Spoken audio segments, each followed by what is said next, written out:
आज हम one of the most important topic लेने जा रहे हैं।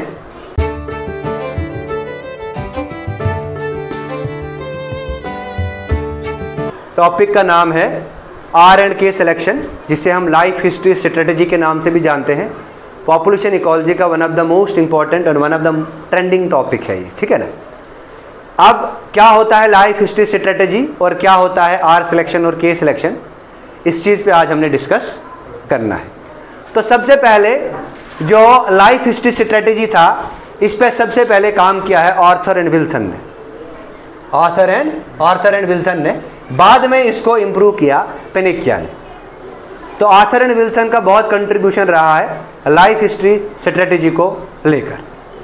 अब क्या है लाइफ हिस्ट्री स्ट्रेटेजी, इस पे अब हम चर्चा करेंगे। देखिए, कहता है कि the physiological and behavioural features that are used by a species during survival, reproduction and feeding etcetera are known as life history strategy.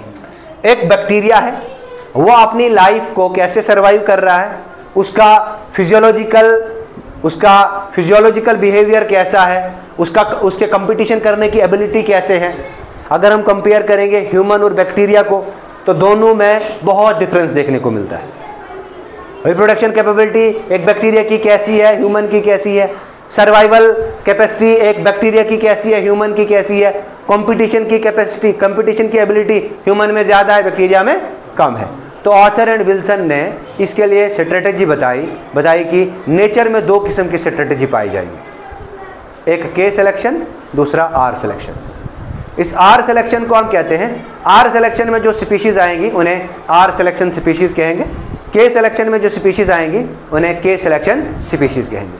कहता क्या है लाइफ हिस्ट्री स्ट्रेटेजी में, यह कहता है कि कैसे एक ऑर्गेनिज्म डिफरेंट इन्वायरमेंटल सिचुएशंस में अपने आप को परफॉर्म कर पाता है।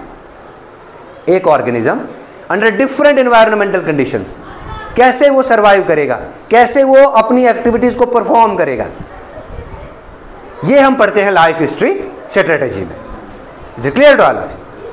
क्या कहता है कि how an organisms can perform in different environmental situations.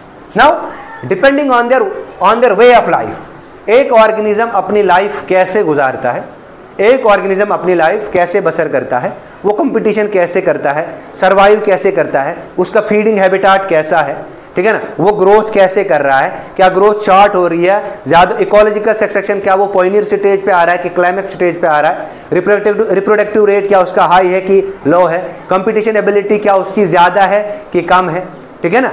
ये सब पैरामीटर्स हम देखते हैं दिस लाइफ हिस्ट्री स्ट्रेटेजी में।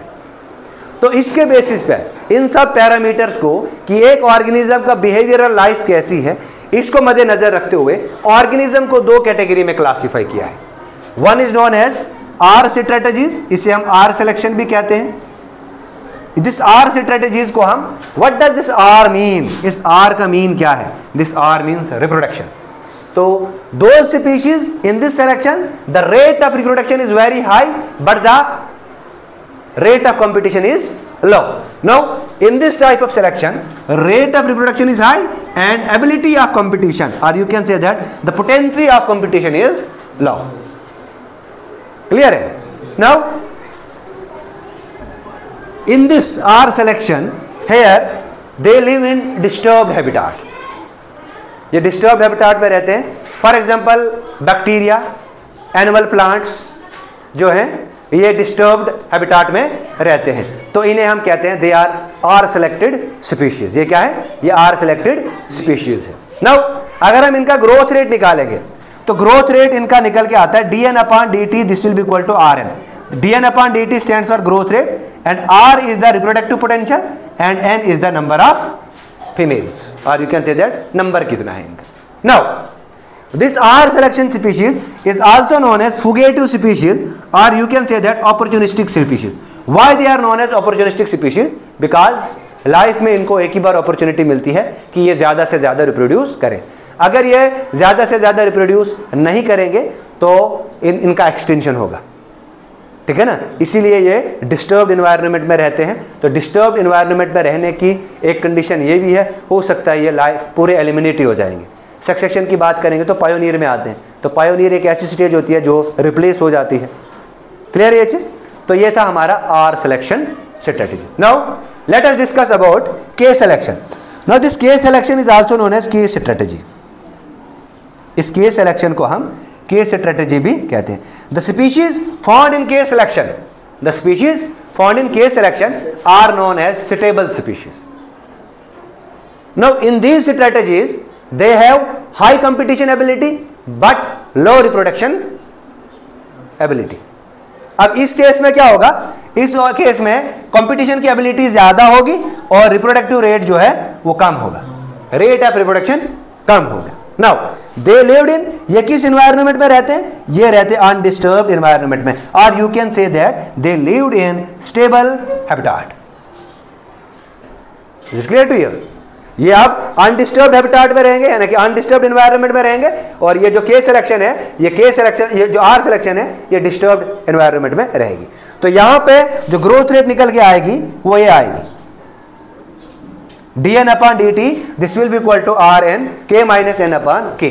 इस पे ऑब्जेक्टिव्स आएंगे आगे, वो हमने करने हैं पॉपुलेशन इकोलॉजी पे, ठीक है। नाउ अब इसके क्या क्या कैरेक्टरिस्टिक्स फीचर्स हैं?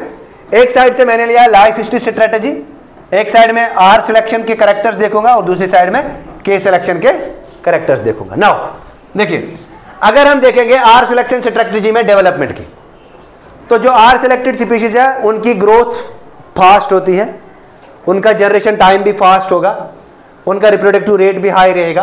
अगर हम इनकी डेवलपमेंट की बात करेंगे तो ये बहुत फास्ट डेवलपमेंट होती है, इनकी रैपिड डेवलपमेंट होती है, और यू कैन से दैट इनकी डेवलपमेंट फास्ट होती है। और जो के सिलेक्शन है इनकी डेवलपमेंट स्लो होती है, कम होती है। नाउ रिप्रोडक्टिव रेट, इसका ज्यादा रिप्रोडक्टिव रेट देखने को मिलता है आर सिलेक्शन स्पीशीज का, के सिलेक्शन स्पीशीज का कम रिप्रोडक्टिव रेट देखने को मिलता है। कंपटीशन करने की क्षमता किस स्पीशीज में ज्यादा है? आर सिलेक्शन में कंपटीशन करने की क्षमता कम है, के सिलेक्शन में कंपटीशन करने की क्षमता ज्यादा है। अगर हम बात करेंगे रिप्रोडक्टिव एज की, तो ये पहले ही अर्ली लाइफ में रिप्रोड्यूस करते हैं और ये लेट लाइफ में रिप्रोड्यूस करते हैं। अगर हम इनकी जनरेशन टाइम की बात करेंगे तो इनका जनरेशन टाइम जो आर सिलेक्शन स्पीशीज का जनरेशन टाइम बहुत कम रहता है, इनका टाइम जो है वो बहुत कम रहता है, लेकिन के सिलेक्शन स्पीशीज का जनरेशन टाइम बहुत ज्यादा रहता है। अगर हम इनके बॉडी साइज की बात करेंगे तो इनका बॉडी साइज जो है वो स्मॉल है, छोटा रहता है, इनका बॉडी साइज बड़ा रहता है,